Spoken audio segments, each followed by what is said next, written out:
పోరాటాన్ని మరి బలోపేతం చేసినటువంటి వ్యక్తి. ముందుకు తీసుకెళ్ళాలి ఈ పోరాటాన్ని. కార్మిక శక్తి లేకుండా ఈ దేశంలో అసలు ఆర్థిక వ్యవస్థే నిలబడదు. కార్పొరేట్ సెక్టర్ వల్ల ఆర్థిక వ్యవస్థ నిలబడింది కాదు. వాడి దగ్గర డబ్బు ఉండొచ్చేమో కానీ ఆ డబ్బు కూడా దోపిడీ ద్వారా వచ్చిన డబ్బని మనకందరికీ కూడా తెలుసు.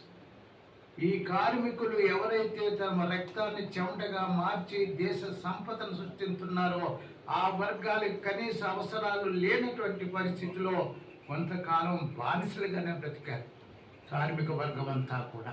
ఇందాక మిత్రులు నారాయణ గారు చెప్పినట్టు లోఖండే వచ్చాడు. ఆయన పోరాటాన్ని ప్రారంభించారు, ప్రారంభకులైన ఆ రోజుల్లోనే. తర్వాత అంబేద్కర్ గారు వచ్చారు.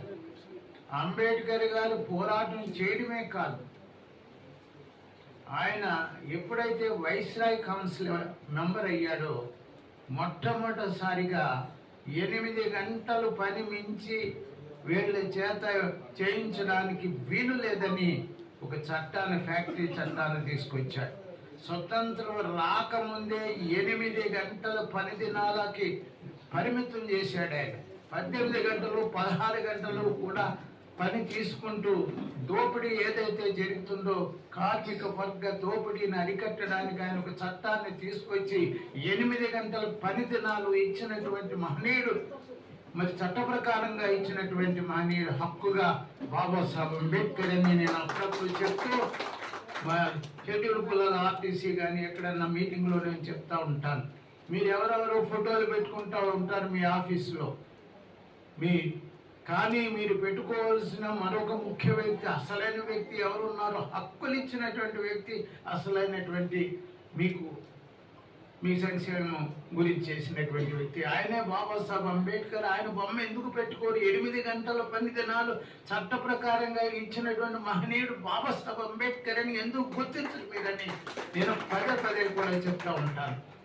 8 గంటల పని, ఇంకా చాలా వెల్ఫేర్ సంక్షేమం ఎన్నైతే ఉన్నాయో హాస్పిటల్స్ ఇవన్నీ కూడా మైనింగ్లో కానీ చాలా శ్రద్ధ తీసుకున్నాడు. మైనింగ్ విషయంలో ధన్బాద్లో వర్కర్తో పాటు కిందకి వెళ్ళిపోయాడు.